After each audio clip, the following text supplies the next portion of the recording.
कहानी उस घर की है जहाँ बहू और बेटी को एक माना जाता था, लेकिन फिर। अरे शिखा बेटा, तू रसोई में क्यों घुसी रहती है? जा, रोटी मैं बना लूंगी। नहीं नहीं माँ जी, आप बैठिए, बस सारा खाना बन ही गया है। श्वेता को बोल देती हूँ, वो खाना लगा देगी सबका। सॉरी भाभी, मेरे पास वक्त नहीं है। माँ, मुझे पैसे देना, पार्लर जाना है। हाँ हाँ चली जाना, भाभी को भी ले जाना। वो भी जाने को बोल रही थी पार्लर, पर पहले ना मदद कर दे उसके खाना लगाने में। देख माँ, वो बहू है, उसे बहू रहने देना, इतना सर पर मत चढ़ा भाभी को। श्वेता, ज्यादा मत बोला कर। बहू और बेटी में कोई फर्क नहीं होता है। जा जाकर काम कर। ननद को माँ का भाभी से इस तरह प्यार करना बिल्कुल अच्छा नहीं लगता। वो बार बार किसी न किसी तरह माँ को भाभी के खिलाफ भड़काती रहती, लेकिन कोई फायदा ना होता। एक रोज, अरे बेटे किशन, जा बहू को कहीं घुमा कर ला, सारा दिन घर में काम करती रहती है। हाँ हाँ माँ, हम लोग जा रहे हैं ना गोवा। अच्छा जी, भाभी ने तो हमें बताया भी नहीं। वैसे तो सारी पंचायत करती है, ये गोवा वाली बात क्यों छुपा गई हमसे? अरे क्योंकि उसे खुद नहीं पता था बहन। मुझे टिकट सस्ती मिल रही थी तो मैंने बुक कर दिया। हाँ शिखा, पैकिंग कर ले, संडे हम जा रहे हैं गोवा। दोपहर में शिखा पैकिंग कर रही थी कि सास आ जाती है। ये क्या बहू, साड़ियाँ? अरे गोवा जा रही है घूमने या फिर शादी में मायके हैं? माँ जी, ऐसा कुछ है ही नहीं, समझ में नहीं आ रहा क्या रखूं कपड़े में। अरे तेरी और श्वेता की साइज तो एक ही है, उसके कुछ मॉडर्न कपड़े ले ले, आकर लौटा देना। हाँ माँ जी, ये ठीक रहेगा। शिखा श्वेता के पास जाती है और उससे कपड़े मांगती है। ना जी ना, मैं अपने कपड़े ना दूं, वैसे भी फैल जाएंगे मेरे कपड़े, बहुत महंगे वाले हैं। शिखा मुंह लटकाकर कमरे में आ जाती है तो सास कहती है, चल तैयार हो जा, तुझे मैं शॉपिंग करा कर लाती हूँ गोवा की। बस फिर क्या था, सास बहू निकल जाते हैं मार्केट और एक से बढ़कर एक ड्रेस खरीद कर घर आते हैं। पहले बता देती कि नए कपड़े दिलाने वाली है भाभी को, तो मैं अपने ही दे देती ना भाभी को, मुझे दिला देती नए कपड़े। देख श्वेता, परिवार का मतलब सबके साथ रहना होता है, ना कि सिर्फ अपना सोचना। वैसे भी तुझे अच्छे संस्कार सीखने चाहिए। और रही बात कपड़ों की, तो शिखा, आज से घर पर भी तू मॉडर्न कपड़े ही पहनेगी। कोई जरूरत नहीं है ये साड़ी वाड़ी लपेटने की। अब क्या था, घर पर श्वेता और शिखा एक जैसे रहते। एक बार पड़ोसन आती है। अरे बेटा, अपनी माँ को तो बुलाना जरा, बात करनी है।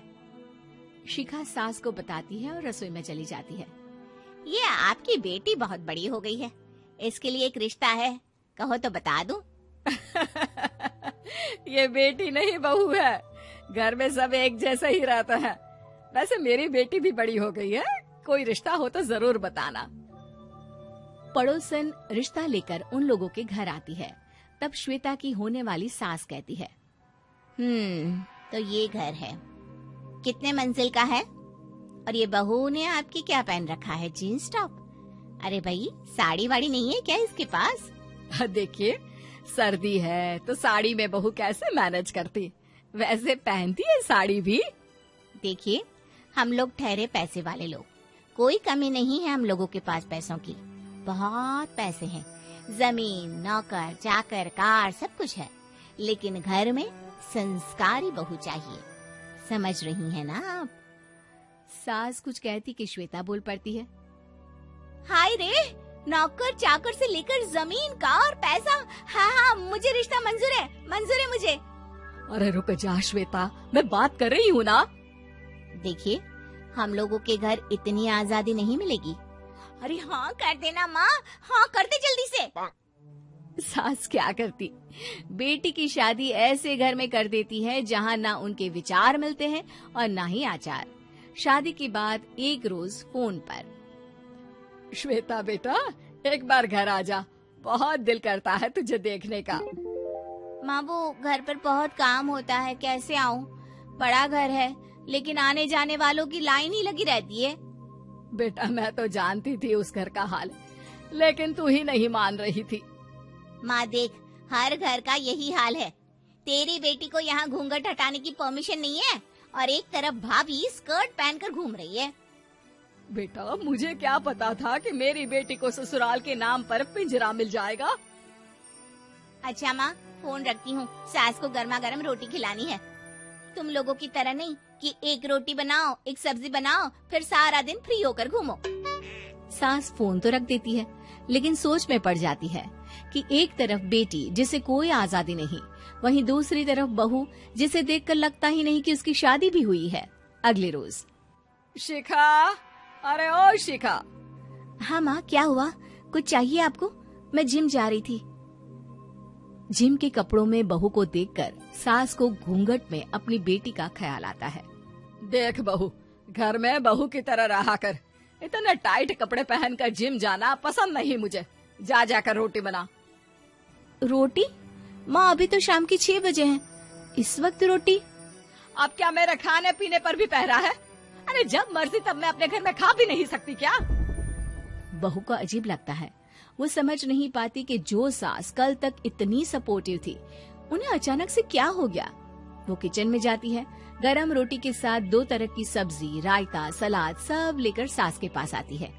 माँ जी, खाना। इतना सारा खाना?